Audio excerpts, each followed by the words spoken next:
शुरू करता हूँ नाम से अल्लाह के जो बड़ा मेहरबान और निहायत रहम वाला है। नाजरीन अस्सलाम वालेकुम रहमतुल्लाहि व बरकातहू। जैसा कि आप सभी को मालूम है, कांग्रेस पार्टी इख्तिदार पर फौरन आने के ख्वाब देख रही है और इसी सिलसिले में कांग्रेस के दो अहम लीडरान DK शिव कुमार और सिद्धरामैया के दरमियान वजीर आला की कुर्सी के ताल्लुक से अंदरूनी जंग चल रही है। सिद्धरामैया के दाहिने बाजू के तौर पर ज़मीर अहमद खान एक तरफ बयानबाजी कर रहे हैं तो DK शिव कुमार ने वार्निंग देते हुए ज़मीर अहमद खान को बयानबाजी से बाज आने को कहा है। इसी ताल्लुक से हमने कांग्रेस के स्पोक्स पर्सन आली जनाब शाह निज़ाम मुजाहिद फौजदार से गुफ्तगू की। मुलाहिजा फरमाएं। क्या कांग्रेस पार्टी को इख्तिदार मिलने का वक्त आ रहा है? देखिए, मैं कहता आ रहा हूँ कि कांग्रेस पार्टी आज लोगों के बीच में है। इस बहुत मुश्किल के वक्त कांग्रेस पार्टी ने आम लोगों का साथ दिया है। अगर आप देखेंगे, यूथ कांग्रेस की जानिब से लोगों को ऑक्सीजन पहुंचाने का काम किया। कांग्रेस ने राशन किट और बहुत सारे खाने की चीज़ों को लोगों में बांटने का काम किया। हर मुश्किल चीज़ जब जहाँ पे किसी को कोई तकलीफ़ हो रही थी, वहाँ पे कांग्रेस लोगों के साथ खड़ी थी। आज अगर आप कहीं से भी बात करें, किसी से भी बात करें, एक माहौल बन चुका है कि लोगों को लगने लगा है कि सिर्फ कांग्रेस पार्टी लोगों के हित में, लोगों के लिए काम कर सकती है। और आज बीजेपी गवर्नमेंट में जो येडियुरप्पा साहब की गवर्नमेंट में जो खलबली मची है, उनको हटाने की कोशिश, उनको हटाने के बहुत सारे पैंतरे, बहुत सारी चीज़ें जो चल रही हैं, गुड़बाजी हो रही है, उनके साथ आज बहुत कम लोग ठहरे हैं। हाई कमांड वीक हो चुका है। वहाँ योगी आदित्यनाथ उत्तर प्रदेश में बगावत करने में कोई कसर नहीं छोड़ रहे हैं। वो नॉर्थ इंडिया में हो गया। आज कर्नाटक में येडियुरप्पा बगावत करने की बात कर रहे हैं। तो इसका मतलब ये है कि सेंट्रल गवर्नमेंट, सेंट्रल बीजेपी में आज कमज़ोरी आ गई है। तो आज अगर आप देखेंगे, कर्नाटका के अंदर सरकार गिरने में बहुत कम वक्त लगने वाला है, क्योंकि ये खुद की लड़ाई में एक दूसरे को ख़त्म कर देंगे और कांग्रेस पार्टी उभर कर आएगी अगले इलेक्शन में और सरकार बनाएगी। सुना है कांग्रेस पार्टी में नाइत्तेफाकी शुरू हो गई है। सवाल ही नहीं उठता। कांग्रेस पार्टी एक ऐसी पार्टी है जहाँ पे एक हर गली से, हर मोहल्ले से लोग कांग्रेस के साथ जुड़े हैं और एक मुकम्मल एक ताकत के जैसी है कांग्रेस। लोग सोचते हैं कि किसी ने कुछ कह दिया या किसी ने किसी से कुछ पूछ लिया तो यहाँ पे अनबन आ गई है, लोग एक दूसरे से तानाकशी कर रहे हैं। लेकिन कांग्रेस पार्टी ऐसी पार्टी है जो लोगों से जुड़ी हुई है और यहाँ पे किसी के बीच में कोई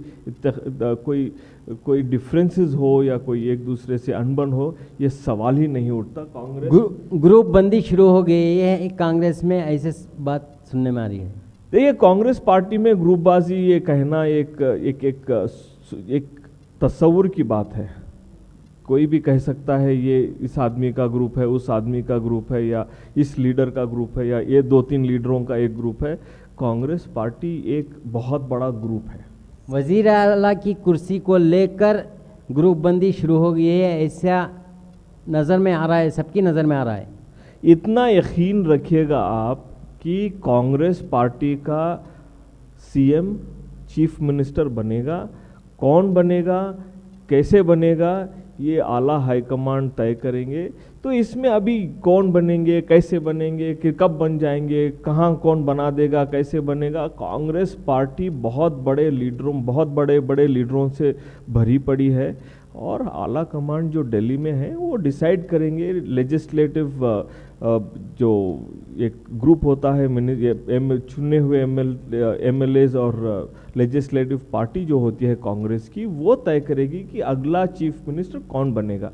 अभी इस वक्त हमें ये सोचने की ज़रूरत नहीं है कि कौन बनेगा। आज कर्नाटक को बचाना है, कर्नाटक की अवाम को इस राक्षसी सरकार से बचाना है। और इसके लिए मुकम्मल काम हो रहा है कि कांग्रेस जीतेगी, कांग्रेस अवाम को, कर्नाटका की अवाम को साथ लेकर चलेगी और बीजेपी को हराएगी। येडियुरप्पा की जो भ्रष्ट सरकार है, जो सिर्फ करप्शन जानती है और कुछ नहीं जानती, उस सरकार को हराना है, बीजेपी को हराना है और वापस कर्नाटक में कांग्रेस जीतेगी और कांग्रेस का सीएम बनेगा।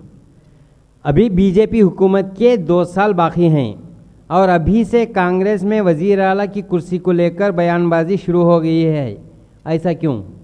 देखिए, ये बीजेपी कर्नाटक की अभी बिखरने का वक्त आ गया है। ये जो एक वक्त था कि येडियुरप्पा के बहुत सारे क्लोज लीडर्स जो थे, आज वो बगावत करने के लिए तैयार हो गए हैं।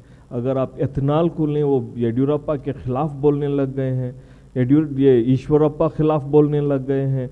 बहुत सारे लीडर्स जो बीजेपी के अंदर जो एक दिल में रखा है कि मुझे भी चीफ मिनिस्टर बनना है, वो हर एक वो आदमी आज कीचड़ में पत्थर फेंकने का काम कर रहा है।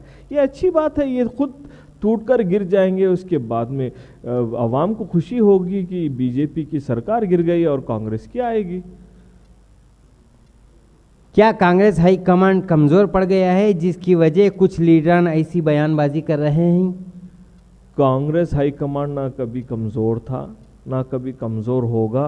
कांग्रेस पार्टी हाईकमांड एक सोच है, एक बहुत ही मजबूत हाथों में वो कमान है।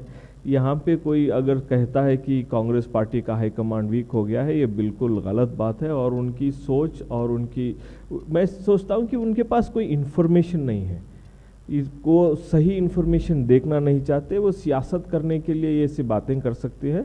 कांग्रेस पार्टी आज बहुत ही ताकतवर, बहुत ही एक मजबूत हाथ में है। और ये हाईकमांड जो कहते हैं, जो निर्णय लेते हैं, जो फैसला लेते हैं, वो पूरी पार्टी उस पर अमल करती है। यहाँ पे कोई सोचता है कि कोई कमज़ोरी है, वो गलतफहमी है। कर्नाटक में मुस्लिम कायदीन यानी मुस्लिम लीडरान के ताल्लुक़ से आप क्या कहेंगे?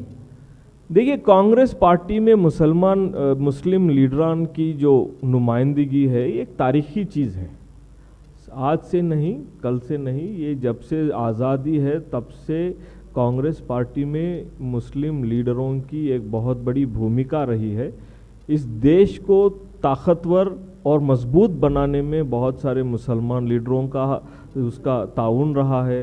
हर एक समुदाय से, अगर कोई आप ओबीसी से ले लें, बहुत सारे लीडर कांग्रेस में आए हैं, कांग्रेस को उसको ताकत दी है। अगर एससी और दलित समाज से हैं, वहाँ से बहुत बड़े बड़े लीडर आए हैं, उन्होंने ताकत दी है।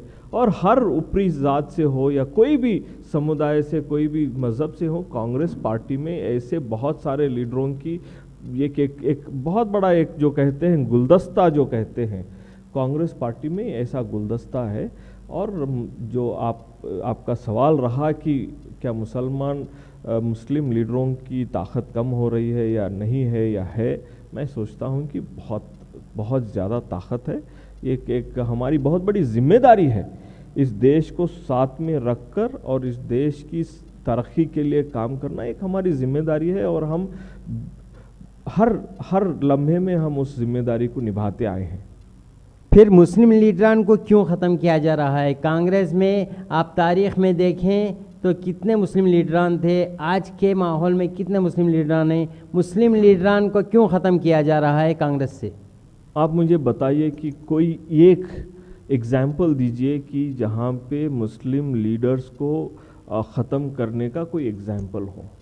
कांग्रेस पार्टी हमेशा मुस्लिम लीडर्स को बढ़ावा दिया है। जहाँ जहाँ पे कोई एक ताकतवर लीडर उभर कर आया है, कांग्रेस पार्टी ने उस लीडर को और ताकत दी है, उनको अधिकार दिया है, या तो एमएलए, एमएलसी, या तो एमपी, राज्यसभा या एक लोकसभा मेंबरशिप का एक या तो उनको टिकट दिया है या तो नॉमिनेशन किया है। और अगर कोई सही मुस्लिम लीडर ताकत बन के उभरते हैं तो उनको और जिम्मेदारी कांग्रेस पार्टी ने दी है। तो ये बिल्कुल गलत बात है कि हमें यहाँ पे ख़त्म करने की कोई साजिश है या क्या कोई सोच है। नहीं, कांग्रेस पार्टी। आपने मिसाल पूछी, ज़मीर अहमद खान को आज मुसलमानों का अहम लीडर माना जाता है। अब इन्हीं की ज़बानी बुलवाया जा रहा है कि अगले इंतखाबात में सिद्धरामैया चामराजपेट से इंतखाबात में हिस्सा लें, तो ज़मीर अहमद खान को क्यों ख़त्म किया जा रहा है? ज़मीर अहमद खान कहाँ जाना है?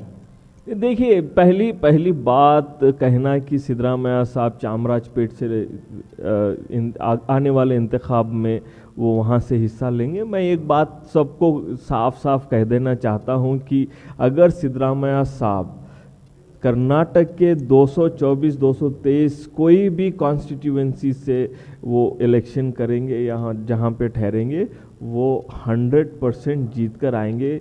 यही सीट या वही सीट उनके लिए कोई मायने नहीं रखता।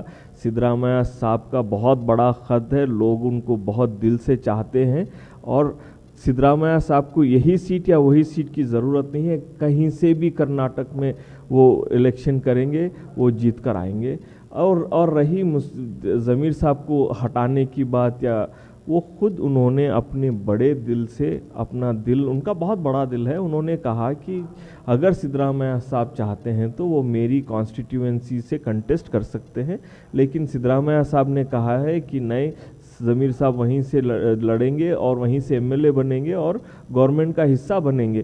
तो सिद्धरामैया साहब को तो पूरा कर्नाटक चाहता है, वो कहीं से भी लड़ सकते हैं, कहीं से भी जीत कर आ सकते हैं, तो इसमें कोई डाउट की बात ही नहीं है।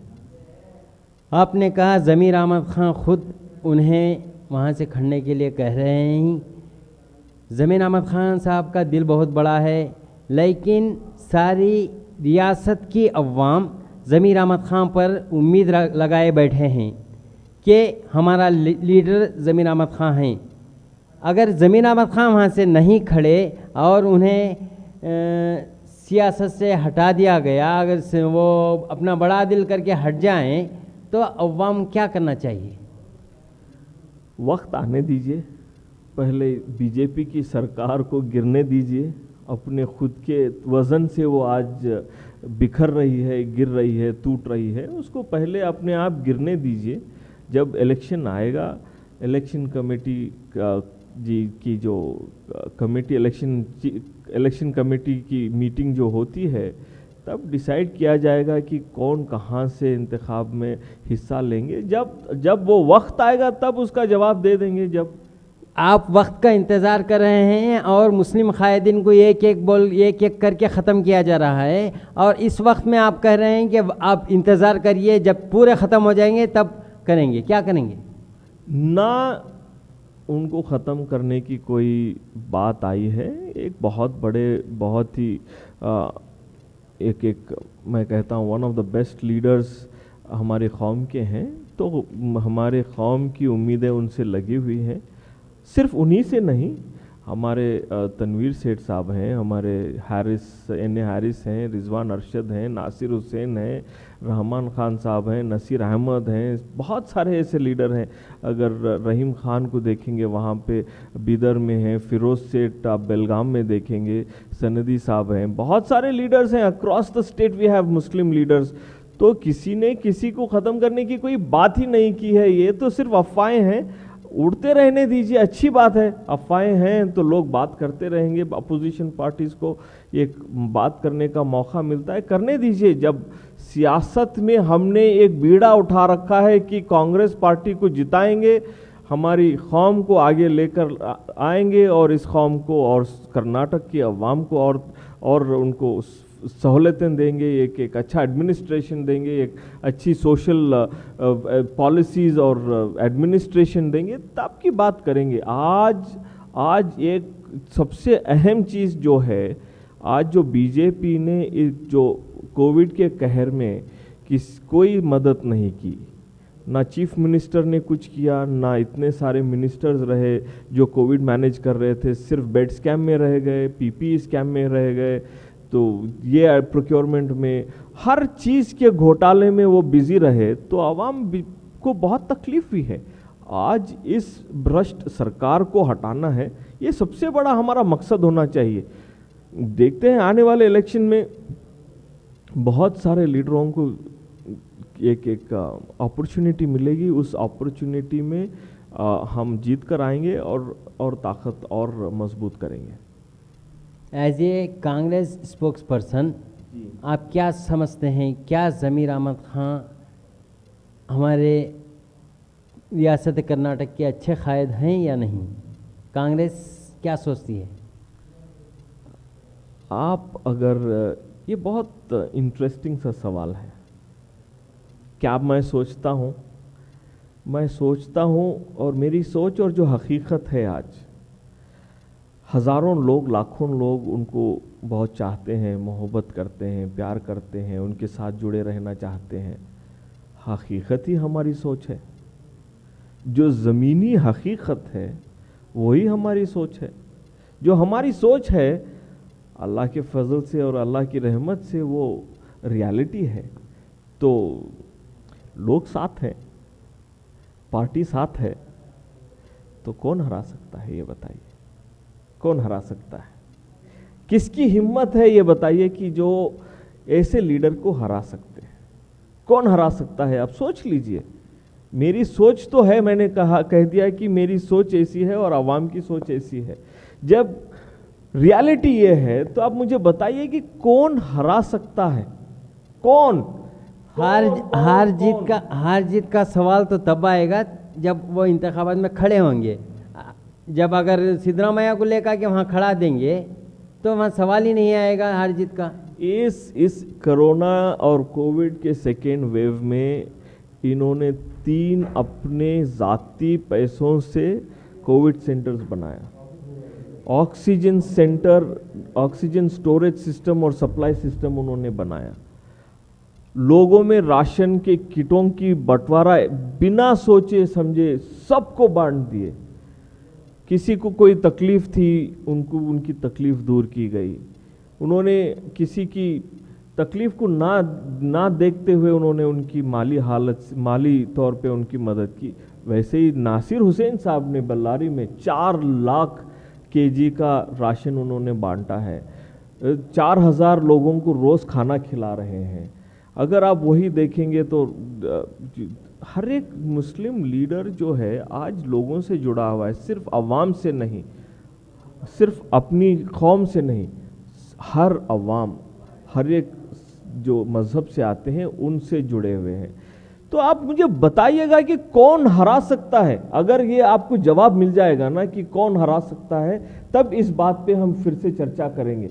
मैं समझता हूँ कि हारने की बात ही नहीं है, जीते हुए आदमी हैं और बहुत लंबी रेस के घोड़े हैं। तो देखते रहिएगा कि ये लोगों के लिए और कितना अच्छा काम करते हैं। हमारी सोच और हमारी दिशा उस साइड होनी चाहिए कि आगे क्या करने वाले हैं। तो उस उम्मीद से हम आगे बढ़ेंगे और कांग्रेस पार्टी को जिताएंगे और कर्नाटका को इस राक्षसी गवर्नमेंट से मुक्त करवाएंगे और एक अच्छी गवर्नमेंट, एक अच्छी रिस्पॉन्सिबल गवर्नमेंट, एक जिम्मेदार गवर्नमेंट को लाएंगे और इस आवाम को, कर्नाटका की आवाम बहुत प्यारी आवाम है, उसको कैसे एक अच्छा एक एडमिनिस्ट्रेशन और एक गवर्नमेंट देना है उसके बारे में सोचेंगे।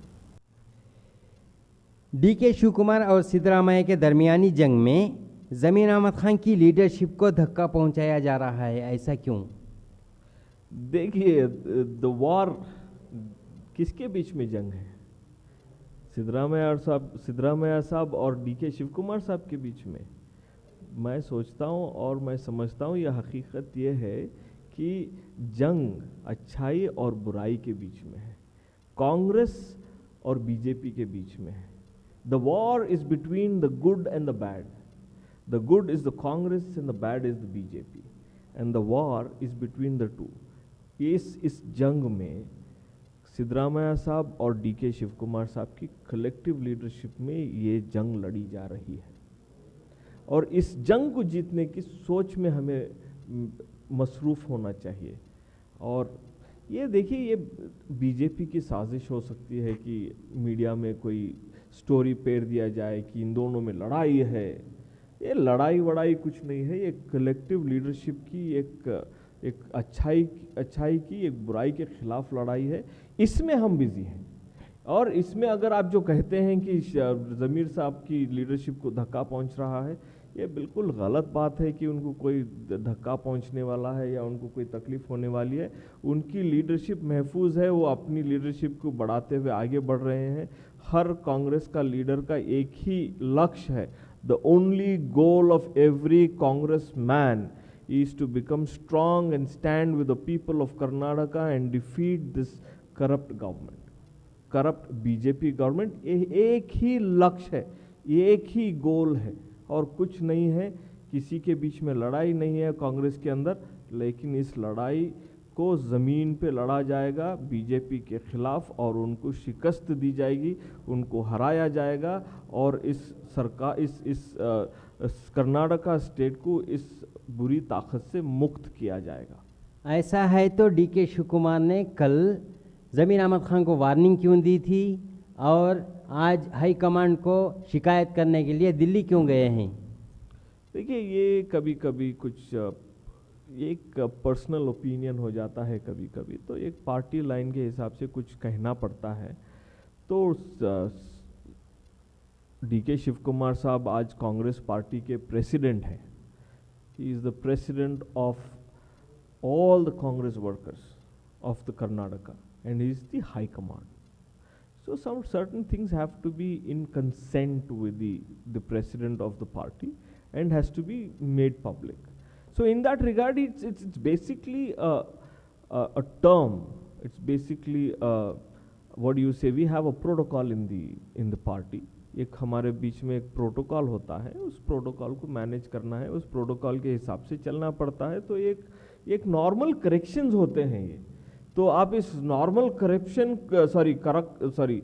नॉर्मल करेक्शन को हम कुछ ज़्यादा गहराई से नहीं सोचना चाहिए। We need to walk along with the party, we need to walk along with the party line and we need to speak in the party line. और इसी लाइन पे हमें बात करते हुए, सियासत करते हुए चलना चाहिए, क्योंकि हमारी बड़ी लड़ाई जो है बीजेपी के खिलाफ है, उस लड़ाई को अपने आंखों में, अपने दिल में और अपनी नज़र में रखते हुए उस लड़ाई को लड़ना चाहिए। तो प्रोटोकॉल्स मैनेज करेंगे।